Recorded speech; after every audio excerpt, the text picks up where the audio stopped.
آپ نے ایم اے کیا گورنمنٹ کالج سے؟ جی. اشفاق صاحب نے بھی؟ جی بالکل. آپ کلاس فیلوز تھے؟ ہاں جی کلاس فیلوز تھے. اشفاق صاحب اس زمانے میں کیسے تھے؟ اب تو خیر بہت ہی اچھے ہیں. نہیں جی اس زمانے میں بہت اچھے تھے. اچھا مزہ آپ کو کیا چیز پسند آئی ان کی؟ نہیں جی مجھے تو غالباً ہمیشہ حسن ہی اچھا لگتا ہے. سبحان اللہ. اچھا اچھا. میں اور اس معاملے میں جھوٹ بھی نہیں بولنا چاہتی کہ کوئی صاحب جمال ہو تو دل کو ضرور کھینچتا ہے. اور جھوٹ اس معاملے میں آج کل لوگ بولنے لگے کہ ان کی صفات دیکھ کر میں مائل ہوئی یا میں نے ان کی سخاوت دیکھی یا میں نے دیکھا کہ یہ کتے کو پیار کر رہے تھے کالا کالا کر رہے تھے آدھا سے کر رہے تھے مجھے اچھا لگا. اور خیر و بات کی جو انہوں نے مثال دی کہ اس کی یہ جنگ میں شریک تھے ایسی کوئی بات نہیں. آتے جاتے نشست و برخاست چلتے اچھے کپڑوں میں اچھے لگتے تھے نظر کو اچھے لگتے تھے تو اچھے لگتے. اچھا گفتگو ایسے کرتے تھے تب بھی؟ گفتگو اس سے خوبصورت کرتے تھے. اس سے خوبصورت کرتے تھے. ہاں جی یہ تو اب گفتگو تو ان کی اور طرح کی ہو گئی ہے نا. پہلے ان کی یہ شرط ہوتی تھی کہ کوئی بھی شخص ان کے پاس بیٹھتا تو پھر اٹھ نہیں سکتا. یہ ان کی فصاحت اور ہاں جی اب اور طرح کی بحثیں بھی کرنے لگے ہیں. کچھ لوگ اٹھ جاتے ہیں. آپ کو آپا میں کیا پہلی جب گورنمنٹ کالج لیول میں ہم واپس ہیں اس دیکھیے آپ کی آپا آئی تھیں کنیر سے جی. تو انہوں نے بی اے جو کیا تھا وہ میتھمیٹکس میں کیا تھا اے بی میں تو پتہ اردو ان کو بالکل نہیں آتی تھی. تو ان کے دل میں پتہ نہیں کیا جلن پیدا ہوئی کہ میں نے اردو میں ایم اے کرنا. بخاری صاحب اس زمانے میں پرنسپل تھے اے ایس بخاری. تو صوفی صاحب نے انہوں نے مل کے اور ایک خواجہ صاحب آگے تھے خواجہ منظور صاحب تھا انہوں نے کہا کہ ہم نے یہاں پر ایک کلاس چلانی اردو کی. تو میں تو یہ کر چکا تھا بہت لائق فائق آدمی گھومتا تھا. ایک میری کتاب بھی چھپ رہی تھی ان دنوں. تو انہوں نے کہا کہ ہم کلاس کھولتے تو یہ بھی آ گئی. 3 اور خواتین تھی 3 ہم لڑکے تھے. تو اس کو خوف تھا کہ میں اردو میں کیسے کروں گی. لیکن ان کی والدہ نے کہا کہ آپ کریں کہ صوفی طرف سے نے کہا تھا کہ یہ ذہین لڑکی ہے اس کو کروا لے ہمارے پہلے یہ جو ایم اے اس پہ آ جائے گی.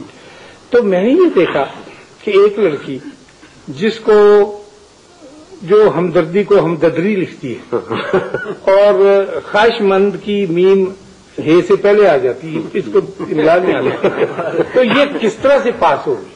لیکن خیر پڑھنا شروع کیا. ہم تو سب کچھ جانتے ہی تھے ہم تو پڑھے لکھے آدمی تھے اس لیے ہم نے کوئی توجہ نہیں دی پڑھنے. تو جب پہلا ہمارا کوارٹرلی ایگزامینیشن ہوا تو اس میں بانو قدسیہ فرسٹ ہم پیچھے تھے. اچھا اس بات نے جہاں مجھ میں غیرت پیدا کی وہاں شرمندگی کا بھی احساس ہوا اور پھر کہا کہ آدمی محنت کے ساتھ اور کوشش اور لگن کے ساتھ یہ بھی کر سکتے ہیں. پھر ہم نے بھی اس کے ساتھ میں نے شروع کر دی. لیکن اس معاملے میں یہ بہت کافی آگے تھی.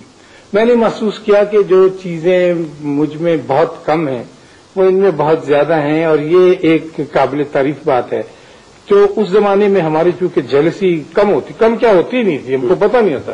یعنی وہ زمانہ تھا لاہور کا میں 48 کا ذکر کر رہا ہوں کہ جب بہت سے لوگ مال روڈ پر کھڑے ہو کے لوگوں کی کاروں کو دیکھ کے خوشی ہوا کرتے تھے کہ کتنی خوبصورت ہے. ان کو پتہ ہی نہیں ہوتا تھا کہ میں جلن کے ساتھ کہوں کہ میرے پاس کیوں نہیں ہے اور میں مکہ ماروں میں اس کے اوپر. تو ہم نے ان کو دیکھا تو ان میں یہ ساری خوبیوں کو جب نمایاں پایا تو پھر میں نے کہا مجھ میں تو یہ خوبیاں پیدا نہیں ہو سکتی تو کیوں نہ ان خوبیوں کو اٹھا کر گھر لے چلے. تو پھر ان سے درخواست کی کہ میں نہیں بن سکتا ایسا کمال کا آدمی آپ ہمارے ساتھ چلیں. اب اشفاق صاحب کی اس زمانے میں جب یہ سلسلہ ہوا اور ان نے خواہشدار کی کہ آپ گھر ان کی تنخواہ وغیرہ گاڑی شاڑی ان نے کوئی نئے کرولا شرولا لے کے یا موٹر سائیکل بڑی اعلیٰ قسم کی لے کے وہاں. جی اس زمانے میں لڑکیاں محبت میں گرفتار ہو جاتی تھیں اور مرد بھی ہو جایا کرتے جو کہ آج کل رواج نہیں رہا. آج جب لڑکی محبت کرنا چاہتی ہے تو وہ پہلے ضرور دیکھتی ہے کہ یہ سائیکل پر تو نہیں آتا. بڑی بڑا انکمفرٹیبل ہوتا ہے سائیکل جو کچھ بھی ہے. اب کچھ اور کنسیڈریشن بھی ہمارے زمانے میں نہیں ہوتی تھی. یہ سائیکل پر آتے تھے سائیکل پر جاتے تھے مجھے سائیکل پہ برے بھی نہیں لگتے تھے. شاید آج میں اپنی کسی بھانجی بھتیجی سائیکل چلا رہے اچھا یہ بھی اگر آپ کو پسند تھی یہ نہیں میں نے دیکھا. اچھا یہ ایشو آپ کے ذہن میں نہیں تھا کہ گھر جائیں گے تو کیا کھائیں گے کیا کپڑے کیسے ہوں گے وغیرہ وغیرہ.